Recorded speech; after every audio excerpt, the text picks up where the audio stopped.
皆さんはイギリスの商店街、繁華街にあたるハイストリートのイメージはどんな感じでしょうか。華やかで多くのお店が並び、銀行や郵便局など生活に必要なものが何でも揃うといったところでしょうか。この数十年、オンラインショッピングなどによる生活者の変化についていけず、イギリスのハイストリートのシャッター通り化が目立ち始めています。最新のデータによると、開業するお店が閉業するお店を下回っており、窮地に追い込まれているハイストリートが増えています。今回はなぜシャッター通り化しているのか見ていきます。皆さんこんにちは、シンです。今日はあいにくの天気なんですけれども、今私はロンドン北にあるバントオークのハイストリートに来ております。ここはですね、もともとユダヤ系のポーランド人の息子であったジャック・コーヘンという方がテスコを最初に立ち上げた場所になっていて、こういったところからテスコっていうのが始まっています。でもう一つ大手でいうとセインズブリーっていうのがあるんですけれども、あれもコベントガーデンの近くにあって、でそこから始まったっていうふうに言われているみたいです。でこういったハイストリートにはですね、図書館だったり郵便局、さまざまなものがあって、地元の住民でにぎわうような場所でしたと。で日本と一緒でですね、その商店街のイベントだったり催しっていうのもあり、結構集客がありました。で集客があると消費につながるので、店舗だったりあと自治体っていうのは潤ってました。で1950年頃からですね、この変化の兆しっていうのが出てきます。当時ですね、戦後バブルっていうことでいろんな人が車を持っていましたと。で車を持ってね、そのハイストリートに出かけるっていうのが流れになっていました。なんですけど、みんながね、車でハイストリートに出かけるってなった時に渋滞問題っていうのが出てきます。で自治体もね、結構この渋滞で悩んでいて、それを解消するためにですね、駐停車禁止のところだったり、あとは、駐車料金を徴収するみたいなことはやっていたそうです。でそこに対してやっぱりね、その住民も不満を持っていたとのことです。で当時アメリカに対してのこの生活スタイルの憧れっていうのがありました。で郊外の一軒家を買ってそこに住むみたいなものになるんですけれども、これにはちょっと理由があって、ロンドンってイギリス全土そうなんですけど、第二次世界大戦の時に爆撃で多くの建物が損傷しました。で自治体はですね、団地っていうのを急ピッチで作っていった結果、みんな隣り合わせで暮らしていくっていうのが生活スタイルになってたんですよね。不満を持ってた住民っていうのが郊外に行く流れになります。でもう一つですね、そのアメリカンスタイルといえば、メガショッピングモールっていうのがあるんですけれども、それを実現させる形でですね、このメガショッピングモール、私がいるブレントクロスショッピングモールっていうのがオープンするんですけれども、これは1976年にオープンした、もので、当時はね最大級のショッピングモールだったそうです。でこういったモールはね、私言うまでもないと思うんですけれども、日用品だったり雑貨だったり用品だったり何でも揃うっていうので、来客にとっては嬉しいようなところでした。駐車スペースもすぐ確保できるし、駐車料金は払わなくていいっていうので、結構お客さんがこっちの方に流れてきてきましたと。でここからね、そのハイストリートが負のスパイラルに入ってくるんですけれども、お客さんがこっちに来ることによってハイストリートの方に出向く必要がなくなり、お店が閉まります。でお店が閉まり始めると、さらに客足が遠のいていくっていうようなで、負のスパイラルに入っていきます。客足がなくなる、つまりは店舗にお金が落ちないイコール自治体にお金が入らない状況が起きてしまいます。そうすると自治体は催しだったり、メンテナンスっていうところの予算もなくなって、どんどん魅力がないハイストリートが出てきちゃってます。でほとんどのハイストリートのお店っていうのはね、家族経営だったりするので、大手ブランドと価格面でどうしても負けてしまい、店を閉めざるを得ない状況に追い込まれます。で今私がいるこのニュークロス、ハイストリート一時期すごかったんですけれども、今はご覧のありさまです。で2000年代頃からそのオンラインショッピングっていうのがブームで加熱していくんですけれども、オフラインでショッピングする必要がなくなるので、なおさらハイストリートに負担がのしかかってきます。でちょうど同じ頃にですね、このロンドンをはじめイギリスでは住宅不足っていうのが問題になるんですね。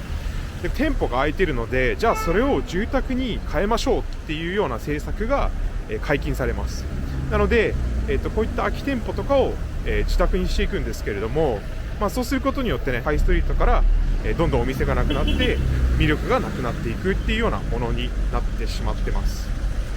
でロンドンにあるハイストリートの空室率、5% 未満なんでまだなんとかやっていってるんですけれども、イギリス全土で見たときに空室率が14% になっているので、決していい状況ではありません。で2020年にこのコロナが起きるんですけれども、この時イギリスはロックダウンをしていて、唯一営業できたお店っていうのは、スーパーだったり、食料品店、あとは薬局だったりするんですけれども、それ以外ってもう全部経営ができないような状態になっちゃってたんですよね。なのでハイストリートのお店とかに負担がのしかかっているような状態でしたと。でただね、この個人経営のお店でもやっぱりその来客数が全体的に減っちゃってるので、経営ができないっていうので、潰れちゃう、お店を閉めちゃうっていうのが発生しちゃって、そこにもともと行ってたお客さんっていうのはスーパーの方に流れていきます。でそうなった時に新しく食料品店をやる人が出てきたとしても、もう大手ブランドのその常連化しちゃってるお客さんを取り込むのが難しくなっちゃって、開店をする余裕っていうのがないような状況でした。個人経営のお店もそうなんですけれども、大手チェーン店とかもこの生活者の変化、あとはこのコロナの変化についていけず潰れちゃうっていうお店があります。でちょっとね話題になったのが、もともと衣料品店から始まったデパートのデベナムズっていうのがあるんですけれども、あとはファストファッションのトップショップっていうところも実店舗を全部閉鎖してですね、今オンラインのみでサービスを提供しているっていうような状況になってしまってます。でやっぱり全体的に見た時にこの衣料品っていうのが一番この打撃が大きくて、実際このデータ見てみるとすごいことが分かります。で窮地に追い込まれるハイストリートっていうのがいっぱいあるんですけれども、この変化に対応していわゆる成功しているハイストリートっていうのもあります。でそれが今私がいるウォルサムストーンのハイストリートになるんですけれども、ここはですねローカルのアーティストと自治体だとお店が一緒にですね催しだったりイベントをしたりしてなんとかこのハイストリートにお客さんを呼び戻すみたいなことをやっていて、結構賑やかです。あとはですね、地元の住民と警察が一丸となってこの治安を徹底しているので、陰気な雰囲気っていうのはなくなりつつあります。ただですね、個人経営のお店も多いんですけど、チェーン店っていうのも結構目立っている状況です。失敗事例とまでは言えないものの、存続を図ったハイストリートにおけるマイナスなニュースもあります。それがこちらロンドン中心、観光客であれば一度は行ったことがあるであろうオックスフォードサーカス一帯。ここはロンドンでも一等地のエリアとされており、大手ブランドが軒並み立っているような場所です。それがここ数年アメリカ系のお菓子を売るお店が多く現れます。お店のデザイン、販売品目自体、オックスフォードサーカスの品格にそぐわないという地元の意見があります。全部が全部そうではないと思うんですけれども、この一等地の家賃を低単価のお菓子で賄えるわけがなく、フロントはお店、裏ではマネーロンダリングという推測が多数あり、地元住民の不満が積もっています。で今回の動画ではですね、そのロンドンのハイストリートをメインにご紹介しているんですけれども、イギリス全土のハイストリートで同じ状況が起こっていて、もっと言ってしまうと地方の都市のハイストリートの方がロンドンよりも問題は深刻だと聞きます。でオンラインショッピングもそうなんですけれども、今リモートワークっていうのがまだイギリスでは結構残っている中で、その買い物を全部ネットで済ませちゃう人も結構います。とした時にそのハイストリートでお買い物をしない、つまりは店舗側に利益が落ちない、そうすると家賃が払えず、閉店に追い込まれて、自治体も苦しめられるっていうような中で、すごいこれって大きな課題だと思うんですよね。でウォルタムストーンみたいに成功事例っていうのもあるんですけれども、やっぱり全体で見た時には、ごく一部の、ハイストリートのみっていう風になっています。で最新のデータを見るとですね、このハイストリートの中で新しく開店をするお店の業種、カテゴリーを見た時に一番多いのってテイクアウトのお店なんですよね。でテイクアウトのお店って店内で飲食ができないので、その一個人としてハイストリートにそのテイクアウトのお店が増えたからって全体的にハイストリートの活気が戻ってくるのかっ言われると、ちょっと微妙なところなんですよね。でもちろんね、そのハイストリート自治体にとっては、そこにお店が入ってるっていうのでプラスなのかもしれないんですけれども、個人で見た時にはまだ微妙な気はします。